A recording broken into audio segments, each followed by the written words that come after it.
지난 시간에 야곱이 야복강가에서 하나님과 씨름을 하고 나서 다리를 절었다는 말씀을 함께 나눴습니다. 야곱이 하도 붙잡고 늘어지니까 하나님께서 야곱의 허벅지 관절을 치셨고 그 결과 야곱은 다리를 절게 되었다는 말씀이었죠. 저는 야곱이 평생 동안 다리를 절었다라고 생각하고 싶다고 했습니다. 제가 만약에 그런 상처를 입었다면 전 그냥 갖고 싶습니다. 낫고 싶지가 않습니다. 하나님께서 주신 영광의 상처이기 때문에 그렇습니다. 야곱의 몸에 새겨진 하나님의 손길이니까 이건 정말로 영광스러운 상처임에 틀림이 없습니다. 지난 화요일 밤 독서 모임에서는 2000년대 말 청년들은 물론이고 기독교인들에게 감동과 도전을 선사했던 그 청년 바보 의사라는 책을 읽고 저희들이 함께 나눴습니다. 의사로 하나님의 복음을 전한 청년입니다. 환자들을 예수님의 사랑으로 돌보고 열심히 신앙생활을 했던 안수현이라고 하는 분에 관한 책입니다. 군의관으로 복무하다가 유행성 출혈열이 와서 예수님과 같은 나이인 33살에 하나님께 갔습니다. 그분의 장례식에 자그마치 4,000명이 모였습니다. 안수연이라는 청년 의사의 도움을 받은 분들, 이 청년을 기억했던 사람들이 다 장례식에 왔던 것이죠. 어쩌면 바보처럼 살았지만 왜 바보입니까? 세상처럼 약삭빠르게 살지 않고 하나님 믿으면서 우직하게 정말 바보처럼 살았지만 그 인생은 짧고 굵게 영광스럽게 살다가 하나님께 갔죠. 마침 우리 교회 집사님이 안수연 청년을 개인적으로 알고 계셨기에 이분의 실제 삶에 대한 이야기도 저희들이 들을 수 있었습니다. 그분도 20대 또 30대 초반에는 그 땅 또 보통 청년의 삶을 살았다는 이야기를 들으면서 또 왠지 동질감을 느꼈습니다. 저 책만 읽고 있으면 감히 따라잡을 수 없는 사람 같거든요. 이분도 이런 인간적인 모습이 있었구나. 신앙을 일상의 삶에 자신의 직업 속에 실천하신 분임에 또 틀림이 없어서 어쩌면 코로나 팬데믹이 지난 이 시대에 예수님을 몸과 삶으로 드러내는 제2의 안수연, 제3의 안수연이 필요하지 않을까는 생각을 했습니다. 이분이 글을 쓸 때 사용한 필명이 뭔고 하면 스티그마라고 하는 필명을 썼다는 것이죠. 흔적이라는 헬라어 스티그마타에서 온 영어이고 또 한글 용어입니다. 안수연 씨는 아마도 예수의 흔적을 몸에 지니고 살고 싶은 그 열망에서 스티그마라고 하는 이름으로 글을 썼을 것입니다. 성격은 조금 다르지만 바울에게도 육체에 가시가 있었습니다. 간절히 기도했습니다. 근데 하나님께서 가시를 제거해 주지 않으셨습니다. 대신 이런 말씀을 바울에게 주셨어요. 고린도후서 12장 9절인데 나에게 이르시기를, 하나님께서 바울에게 이르시기를, 내 은혜가, 하나님의 은혜가 바울 내게 족하도다. 이는 내 능력이 약한 데서 온전하여짐이라 하신지라. 그러므로 도리어 바울 내가 크게 기뻐함으로 나의 여러 약한 것들에 대하여 자랑하리니 이는 그리스도의 능력이 내게 머물게 하려 함이라. 사도 바울은 자신의 약함을 자랑한다고 했습니다. 왜?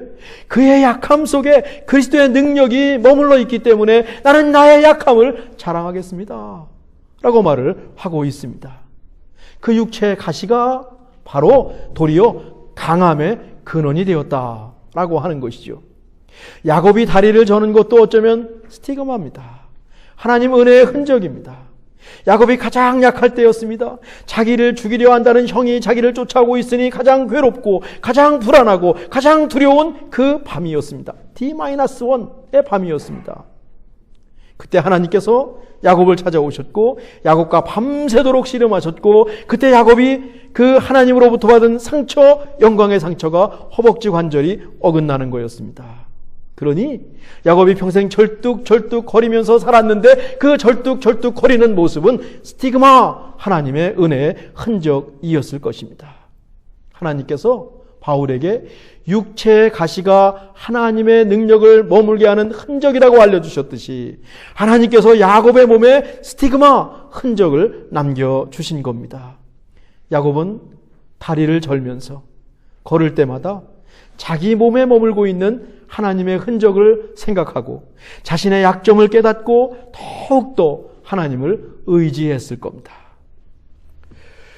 우리도 지난 한 주 우리 몸에 임하시는 하나님을 생각하면서 지냈습니다. 내 몸에 임하시는 하나님. 와, 내 몸에도 예수의 흔적이 있으면 어떨까? 물론 우리 삶에도, 우리 마음에도, 우리 인생에도 예수의 흔적, 스티마가 있기를 바라면서 지냈습니다. 여러분, 어떤 스티그마, 어떤 예수님의 손길, 하나님의 은혜를 경험하셨는지요? 우리의 약한 곳에 예수님의 능력이 머물고 있음을 믿습니다. 그 속에서 하나님이 역사하고 계심을 믿습니다. 우리 안에 예수의 흔적이 여기도 나타나고 저기도 나타나고 그것이 우리가 살아가는, 미래를 살아가는 힘이 되고 하나님을 더욱 의지할 수 있는 동기가 될 수 있기를 또한 간절히 원합니다. 이제 그렇게 날이 밝았습니다. 태양이 야곱의 얼굴을 비추네요. 야곱이 뭐라고 합니까? 내가 하나님의 얼굴을 보았는데 생명을 보존했다. 그곳 이름을 하나님의 얼굴 브니엘이라고 불렀습니다. 얼마나 좋았을까요? 여기까지는 참 좋았습니다. 여기까지는 참 좋았습니다. 우리도 마찬가지죠. 예배하고 은혜를 받으면 세상 두려울 것이 없습니다. 모든 것을 할 수 있을 것 같습니다. 그런데 교회 문 밖으로 나가고 정글 같은 세상을 마주하면 솔직히 두렵습니다. 불안합니다. 예배할 때는 잊었는데 세상으로 나가는 순간 육체의 가시가 찌르기 시작합니다. 절뚝거리는 다리가 장애로 느껴집니다. 우리를 괴롭히는 트라우마가 다시 살아나지요. 야곱도 비슷했습니다. 야복강 씨름에서 이름도 바뀌고 하나님과 겨루어 이겼지만 야곱 앞에는 여전히 형 에서라고 하는 큰 산이 버티고 있어요. 마음이 다시 힘들어지는 겁니다. 야곱이 누굽니까? 야곱이 다시 전열을 정비합니다. 야곱이 본연의 성실함을 회복하지요. 하나님을 믿어도 우리가 열심히 기도하고 말씀을 읽어도 해야 할 것은 꼭 해야 함을 야곱을 통해서 배우지요. 자식들의 순서를 정해줍니다. 여종의 자식들을 맨 앞에다 놓습니다. 그 다음에 레아의 자식들을 앞에다 세웁니다. 맨 뒤에다가는 에서로부터 제일 먼 맨 뒤에다가는 라헬과 사랑하는 요셉을 세웁니다.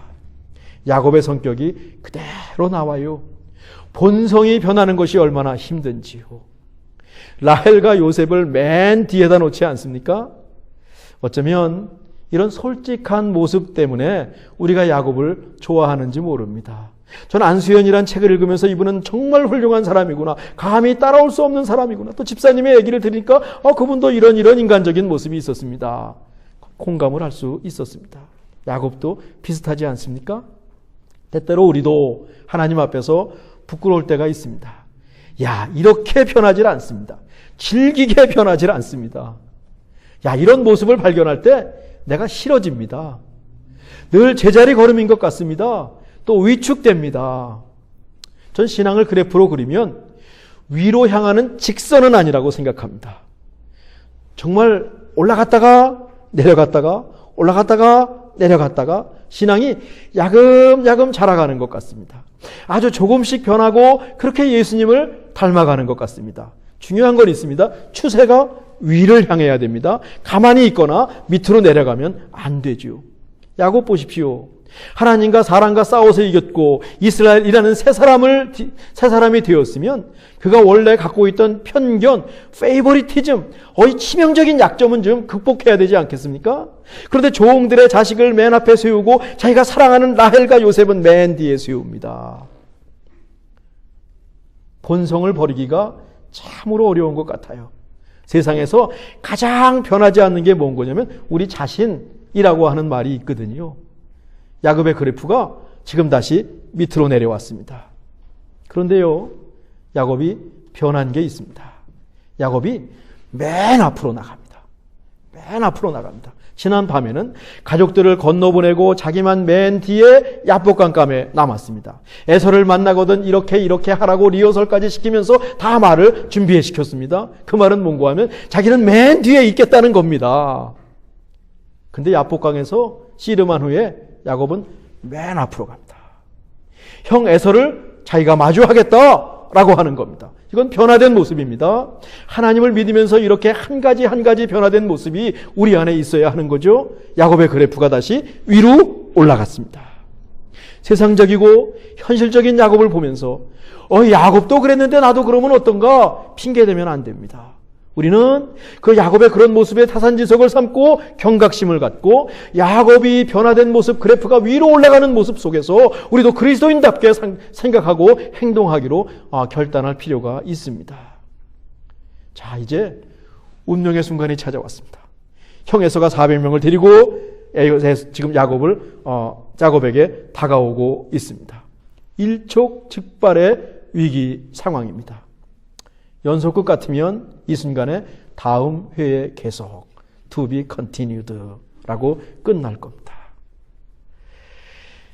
성경을 읽는 우리도 여기 잠깐 멈춰야 합니다. 심호흡을 하는 것이 우리가 성경을 잘 읽고 자세히 읽었다고 하는 표시입니다. 이거 아무런 감흥 없이 성경을 읽은다면 성경이 그냥 책입니다. 은혜 받기 어렵습니다. 그 정도로 긴장된 순간이에요. 형 에서와 400명이 앞에 딱 멈췄습니다.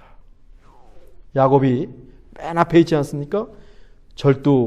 절뚝거리면서 형 에서에게 갑니다. 땅에 몸을 굽힙니다. 7번 절을 하면서 형 에서에게 다가갑니다. 이런 거는요, 당시의 신하가 왕에게 나가는 모습이었어요. 야곱이 완전히 숙입니다. 자존심도 이스라엘이라는 이름도 다 내려놓고 종의 모습으로 에서에게 다가갑니다. 형이 야곱을 섬길 것이다 라는 이삭의 축복이 있었는데 지금 이삭의 축복도 거꾸로 되었습니다. 이 정도로 야곱은 자신을 낮췄습니다. 왜? 살아남기 위함입니다. 우리가 알다시피 야곱은 외산촌 집에서 20년을 그렇게 살아남았습니다. 살아남아야 했습니다. 그러자 깜짝 놀랄 일이 발생해요. 4절인데 우리 한번 읽어볼까요? 에서가 달려와서 그를 맞이하여 안고 목을 어긋맞추어 그와 입맞추고 서로 우니라. 에서가 달려와서 그를 맞이하여 안고 목을 어긋맞추어 그와 입맞추고 서로 운이라. 전부 동작이네요. 예상치 못한 화해가 이루어졌습니다. 야곱이 준기한 것에 비하면, 우리가 바짝 긴장한 것에 비하면 허무한 결말입니다. 한판 붙을 줄 알았는데 싱겁게 끝이 났어요. 생뚱맞지만 저는 이 본문을 읽으면서 정말 생뚱맞은데 말이죠. 우리나라도 남과 북이 이렇게 서로 화해하고 목을 어긋맞추고 서로 우는 화해와 통일이 이루어지면 얼마나 좋을까. 왜 이런 생각을 제가 했는지 모르겠어요. 아니, 우리 마음속에 찜찜한 관계들이 있습니다. 트라우마로 다시 보기 힘든 관계로부터 괜히 시기하고 질투하다가 금이 간 관계들이 우리들에게 있어요. 이 모든 관계가 에서와 야곱처럼 일시에 화해할 수 있다면 얼마나 좋을까? 그렇게 되기를 소망합니다. 어떻게 이런 일이 벌어졌을까요? 지난 20년 동안 형 에서가 갖고 있던 복수심이 다 녹아서 이제 야곱을 사랑하는 마음이 생겨서 내 동생을 사랑하고 마주해야지 온다고 하니까 환영 인파를 갖고 온 것일까요? 그런데 야곱이 설레발을 떨고 아니면 트라우마 때문에 너무 많이 긴장해서 과하게 반응한 것일까요? 그런데 야곱이 사람들을 미리 보냈거든요. 형의 반응을 살폈거든요. 400명을 데리고 온다라고 하는 것은 야곱의 마음이 녹지 않았다는 증거일 것입니다. 그렇다면 이렇게 된 것은 하나님의 보이지 않는 손길이라고 볼 수밖에 없습니다. 야곱이 외삼촌과 화해할 수 있도록 하나님이 미리 손을 써놓지 않으셨습니까? 이제 하나님께서 미리 손을 쓰셔서 형 에서가 야곱을 맞이한 것 아닐까? 형 에서의 마음이 녹아내린 것 아닐까? 저는 그렇게 생각합니다. 여러분은 어떠신지요? 야곱이 기도한 대로 형 에서의 손에서 야곱을 구해 주셨습니다. 아주 멋지고 아름다운 방법으로 하나님께서 야곱의 기도에 응답해 주셨습니다. 상상할 수 없는 방법으로 응답해 주셨습니다. 살 길을 열어주셨습니다. 하나님과 씨름하고 나니까 형 에서와 씨름할 일이 사라졌습니다. 형이 야곱의 가족을 쭉 둘러보더니 누구냐고 묻습니다. 야곱이 이렇게 대답해요. 5절인데 야곱이 이르되 하나님이 주의 종에게 은혜로 주신 자식들입니다. 야곱은요 하나님의 은혜를 말합니다. 야곱의 신앙 고백입니다. 우리가 어떤 일이 생겼습니다. 하나님의 은혜로 생겼습니다. 내가 한 것이 아닙니다. 전적인 하나님의 은혜입니다. 우리의 신앙 고백이죠. 야곱이 그렇습니다. 야곱의 자식들이 한 명 한 명 차례대로 나가서 에서에게 절을 해요. 에서가 묻습니다. 자기가 오면서 만났던 가축 때 선물이죠. 그건 무엇입니까? 8절이죠. 에서가 또 이르되 내가 만난 바 이 모든 때는 무슨 까닭이냐? 야곱이 이르되 내 주께 은혜를 입으려 함이니이다. 야곱이 에서에게 주, 로드라고 하는 말을 써요. 이 무슨 말이냐면요. 은혜를 베풀어 주십시오 라고 하는 말입니다. 20년 전 아버지를 속이고 형을 속이고 축복을 가로챘습니다. 형, 이제 용서해 주세요. 저 말이 그 말입니다. 형, 나 용서해 줘. 결자 해지라고 했습니다. 야곱은 지금 자신의 잘못을 형 앞에서 솔직히 고백하고 인정하고 용서를 구합니다. 야곱은 이렇게 자신의 응어리, 자신 마음속의 응어리를 풀어냈어요. 풀어내는 것이 중요합니다. 꽁꽁 갖고 있으면 이거 힘듭니다. 야곱이 하나씩 이 순간에 풀어냅니다. 본문 속에서는 상남자입니다. 여유가 있습니다. 그 선물 받지 않겠다 그래요. 야곱이 간청하죠. 강권하죠. 받으십시오, 형. 14절입니다. 그리고 나서 이 형 에서가 같이 가자고 얘기를 합니다. 14절인데 청하건대 내 주는 종보다 앞서가소서 나는 앞에 가는 가축과 자식들의 걸음대리로 천천히 인도하여 세일로 가서 내 주께 나가겠습니다. 형 먼저 가세요. 우리 가축이 많이 지쳤습니다. 나는 조금 천천히 형이 살고 있는 세일로 가겠습니다. 이렇게 형제가 헤어지는데 말이죠. 야곱이 형이 있는 곳으로 가지 않아요. 그러니까 야곱이 형이 있는 곳으로 가겠다고 하는 것은 거짓말이네요. 막판에 형을 또 속였습니다. 야곱은 숫곳이라는 곳에 가서 텐트를 치고 임시로 거주합니다. 야곱에게 형에 대한 트라우마가 이렇게 컸을 겁니다. 이 순간만큼은 형과 화해했지만 계속 형과 함께 사는 것은 위험하다고 판단했을 것입니다. 왠지 야곱의 판단이 지혜롭다고 생각들지 않습니까? 약간 하얀 거짓말 같습니다. 앞에 야곱이 속인 것과 오늘 야곱이 속인 것은 조금 달라 보입니다. 용서하고 화해했다고 해서 모든 것이 다 잘 되는 것은 아닙니다. 어쩌면 이것은 영화 속의 이야기고 드라마 속의 이야기지요. 두 사람은 어머니 뱃속에서부터 싸웠습니다. 형은 야곱을 죽일 생각을 했습니다. 야곱은 형을 속였습니다. 형 에서는 가나안 여인들 이스마엘 사람들을 부인으로 얻었습니다. 신앙관이 다릅니다. 우선 세상에서 출세해서 넉넉한 마음을 가졌는지 모르지만 야곱과 달리 형 에서의 입에서 하나님이라는 말은 한 번도 나온 적이 없습니다. 둘이 영원히 함께 거하는 것이 쉽지 않습니다. 야곱이 그 본성대로 형을 또 속인 것이 마음에 걸리지만 야곱이 현명하게 판단한 것 같아요. 이렇게 야곱과 형 에서가 화해합니다. 완벽한 화해는 있을 수 없습니다. 세상에 완벽한 화해가 있을까요? 우리 그리스도인들은 착한 사람 컴플렉스가 있습니다. 어떤 일이 생기면 완벽하게 화해해야 되고 완벽하게 용서해야 된다는 그런 마음을 갖고 있을 수 있습니다. 어쩌면 교만입니다. 예수님께서 십자가에 달려 죽으실 정도의 희생이 되었을 때 완벽한 용서와 완벽한 화해가 있을 것입니다. 이런 희생을 감당할 인간이 세상에 있을까요? 그래서 예수님의 십자가의 은혜가 그렇게 큰 겁니다. 그래도 야곱은 외삼촌과 관계도 깔끔하게 정리했고 이제 20년 캐캐 묵은 형 에서의 관계도 화해로 마무리했습니다. 이것이 야곱의 인생입니다. 시작과 가정은 거친데 말이죠. 마무리는 잘도 해냅니다. 잘도 해냅니다. 야복강에서 하나님의 얼굴을 받기에 분이엘이라고 했죠. 오늘 야곱이 형 에서를 보더니 이런 말을 합니다. 10절인데요. 내가 형님의 얼굴을 배운 즉 하나님의 얼굴을 본 것 같사오며. 야곱이요, 형 에서의 얼굴에서 하나님의 얼굴을 발견했습니다.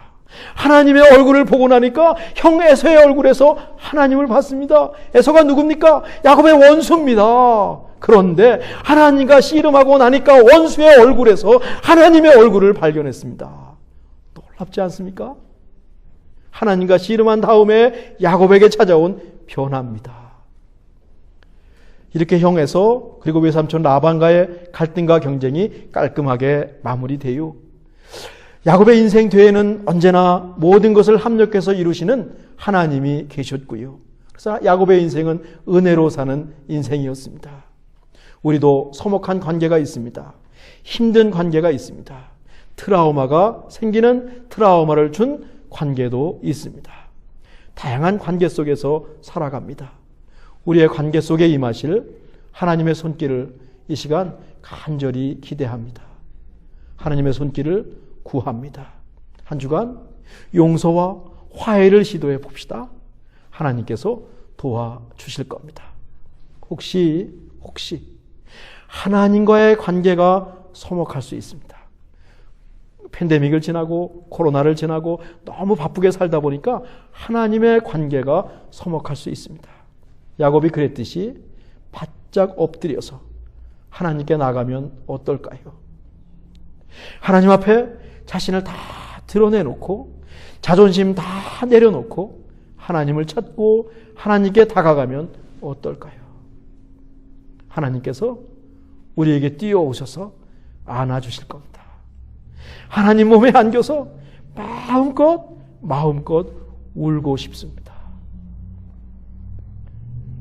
야곱이 에서를 보고 하나님의 얼굴을 본 것 같다고 했듯이 예상치 못한 깜짝 놀란 곳에서 깜짝 놀랄 사람들에게 하나님의 얼굴을 보는 한 주간이 되기를 또한 간절히 원합니다. 기도하겠습니다. 하나님, 야곱이 외삼촌과 화해하고 형 에서와 화해했습니다. 우리도 야곱처럼 마침표를 잘 찍는 인생을 살고 싶습니다. 순간순간 특히 우리의 관계 속에 간섭해 주셔서 화해의 은혜를 우리도 경험하게 하옵소서. 예수 그리스도를 통해서 우리가 하나님과 화해했습니다. 이 은혜가 얼마나 큰지요. 이제 세상에서 화평케 하는 자로 살게 해 주옵소서. 우리가 사는 세상에 우리가 사는 세상에서 용서와 화해를 보게 하옵소서. 하나님, 우리도 스티그마, 예수의 흔적, 하나님의 흔적을 갖고 살게 하옵소서. 예수님의 이름으로 기도하옵나이다. 아멘.